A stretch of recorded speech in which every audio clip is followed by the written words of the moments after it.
नमस्कार दोस्तों, स्वागत है आपका अपने YouTube चैनल टीचिंग एग्जाम पर। इसके पहले की वीडियो में हम वैदिक शिक्षा किसे कहते हैं, क्या होता है, इसका अर्थ, परिभाषा, उद्देश्य सब पढ़ चुके हैं। बौद्ध शिक्षा के बारे में पढ़ चुके हैं, बौद्ध शिक्षा की विशेषताएं, बौद्ध शिक्षा का उद्देश्य, बौद्ध शिक्षा के समय स्त्री शिक्षा की स्थिति। बस एक ही टॉपिक आपका छूट गया था, वैदिक शिक्षा तथा बौद्ध शिक्षा में अंतर, वैदिक शिक्षा तथा बौद्ध शिक्षा में समानता। आइए हम इसे जल्दी से देख लेते हैं। इसे देखने के बाद हम देखेंगे बौद्ध धर्म में जो कुल 4 संगीत सम्मेलन हुए थे, उसे हम ट्रिक से देखेंगे। यहाँ पर यह वीडियो आपके लिए बहुत ही इंपॉर्टेंट होने वाला है, अंत तक आप लोग जरूर बने रहिएगा, क्योंकि इससे आपको बहुत ही लाभ होने वाला है। इसे मैं ट्रिक से आपको बताने वाला हूँ। उसे यदि आप इस बार ट्रिक से समझ लेते हैं, आपको यह अच्छे से याद हो जाएगा। आइए देखिए वैदिक शिक्षा और बौद्ध शिक्षा। देखिए इसमें क्या समानता थी, दोनों में कुछ न कुछ समानता थी, प्लस दोनों में कुछ न कुछ अंतर था। देखिए समानता क्या क्या थी। देखिए वैदिक शिक्षा का उद्देश्य क्या था, मोक्ष प्राप्त करना था। अब बौद्ध शिक्षा का मुख्य उद्देश्य क्या था, निर्वाण प्राप्त करना था। दोनों का अर्थ क्या था, मोक्ष प्राप्त करना। दोनों का अर्थ एक ही था, मोक्ष से था। इसमें क्या था, इसमें मोक्ष शब्द लगा, यहाँ पे निर्वाण शब्द लगा, लेकिन दोनों का अर्थ एक ही है। देखिए शिक्षा का प्रारंभ संस्कार से होता है, यहाँ पर भी शिक्षा का प्रारंभ किससे होता है, संस्कार से होता है। वैदिक शिक्षा में भी शिक्षा का प्रारंभ किससे होता है, उपनयन संस्कार से होता है। अब बौद्ध धर्म में शिक्षा प्रारंभ किससे होता है, प्रवज्जा संस्कार से होता है। देखिए इसमें प्रवेश की आयु कितनी है, कम से कम 5 वर्ष आयु होनी चाहिए, ज्यादा से ज्यादा थोड़ा और 2-3 साल 4 साल बेसी हो सकता है। किताबों में यदि आप कुछ आगे पीछे मिले तो यह नहीं कि यह गलत है या किताब में गलत छपा हुआ है। यह कम से कम आयु लिखी है प्रवेश की 5 वर्ष। यहाँ पे कम से कम प्रवेश की आयु कितनी है, 8 वर्ष है। दोनों क्या एक तरीके से आयु की लिमिट निर्धारित की गई। दोनों में क्या, दोनों में एक तरीके से समानता है। देखिए वैदिक काल में भी क्या था, भिक्षाटन था। वैदिक काल में भी लोग भिक्षा मांगने जाते शिष्य लोग, और बौद्ध काल में भी क्या था, भिक्षाटन की प्रथा थी।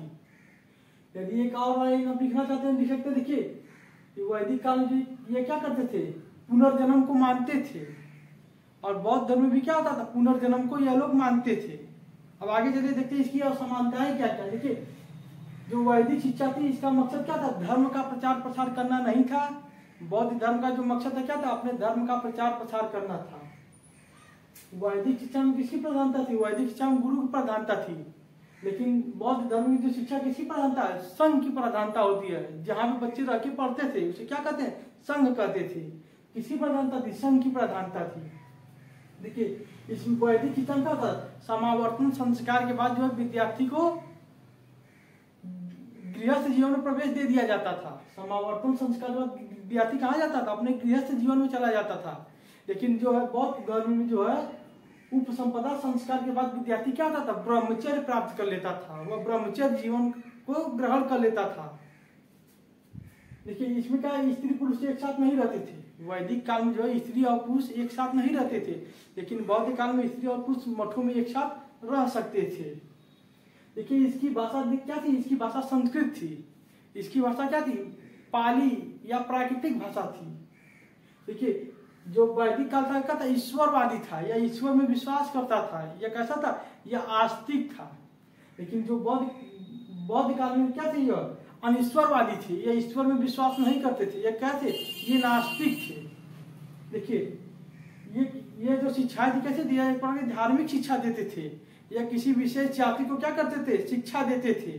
शूद्रों को यह शिक्षा नहीं देते थे। लेकिन देखिए यह क्या था, यह धर्म से परे था। ये सभी धर्मों को शिक्षा देते थे, यह सभी जातियों को क्या करते थे, शिक्षा देते थे।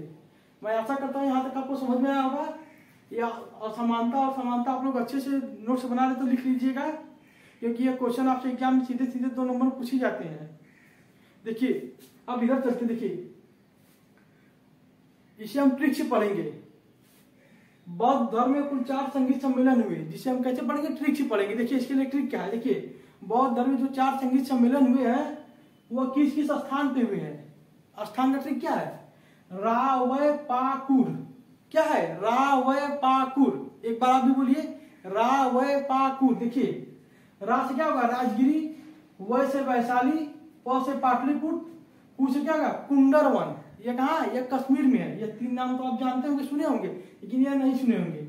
स्थान का ट्रिक क्या है, रावयपाकुर। देखिए उसमें राजा कौन कौन था, अका अशोक। कौन कौन था, अका अशोक। देखिए अका अशोक, अका अशोक, ठीक है। देखिए अ से क्या होगा, अ से हमारे अजात शत्रु, क से कालाशोक, अशोक से क्या हो गया, अशोक हो गए, क से क्या हो गया, कनिष्क हो गया, क से कनिष्क हो गया। एक बार बोलिए अका अशोक, एक बार बोलिए आप भी, ठीक है। देखिए ये जो चारों राजा थे किस राजवंश के थे, ये जो चारों राजा थे किस राजवंश के थे। देखिए यहाँ पे जो अजात शत्रु है, कालाशोक है, अशोक है और कनिष्क। देखिए अजात शत्रु हर्यक वंश का था, अजात शत्रु किस वंश का था, हर्यक वंश का था। कालाशोक शिशुनाग वंश का था, अशोक मौर्य वंश के थे, कनिष्क जो है कुषाण वंश का था। पूछा जाता है ये जो चारों संगीत सम्मेलन हुए किस किस सन में हुए थे, इसकी जो सन बताइए, किस किस सन में ये हुए थे। देखिए जो यह प्रथम संगीत सम्मेलन था 483 ईसा पूर्व, द्वितीय वाला 383, तृतीय वाला कब हुआ था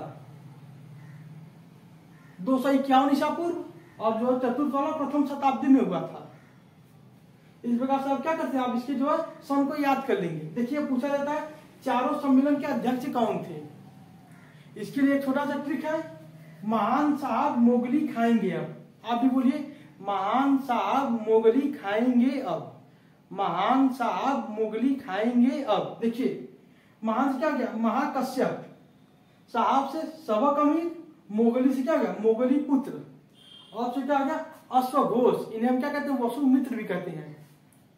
देखिए ये जो ट्रिक है आप इसे अच्छे से लिखिए और इसका 2 से 3 बार आप रिवीजन करिए। इसकी मैं इसे गारंटी लेता हूँ, यदि आप इसे 2 से 3 बार पढ़ते हैं तो आपको यह दिमाग में बैठ जाएगा।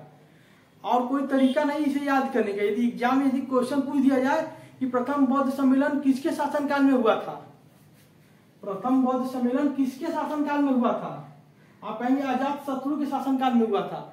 कहाँ पर हुआ था, राजगिरी में हुआ था। किस सन में हुआ था, 483 ईसा पूर्व में हुआ था। उस समय उसके अध्यक्ष कौन थे, महाकश्यप थे। यदि पूछ दिया जाए जो द्वितीय बौद्ध संगीत सम्मेलन है उस समय राजा कौन था, द्वितीय बौद्ध संगीत सम्मेलन समय राजा कौन था, आपको द्वितीय बौद्ध संगीत सम्मेलन में राजा कौन था, कालाशोक था, यह वैशाली में हुआ था। कालाशोक जो शिशुनाग वंश का था। द्वितीय बौद्ध संगीत सम्मेलन 383 ईसा पूर्व में हुआ था। जो इस समय जो सम्मेलन हुआ था उसके अध्यक्ष कौन थे, सबक अमीर थे।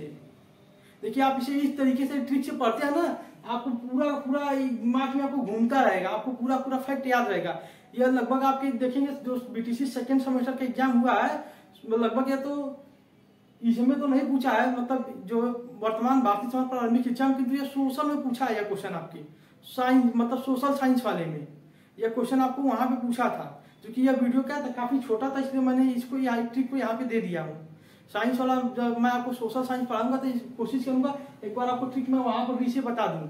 यदि आप इसे नोट कर लेते हैं तो आपके लिए बहुत ही अच्छा होगा। नोट करिए, आप 3 से 4 बार आप इसे पढ़िए, इसकी गारंटी मैं लेता हूँ, ये आपको तैयार हो जाएगा। देखिए जितने भी आपके सब्जेक्ट है, जहाँ भी आपको ट्रिक की या टिप्स की आवश्यकता होगी, मैं वहाँ पर उस तरीके से मैं आपको पढ़ाने वाला हूँ।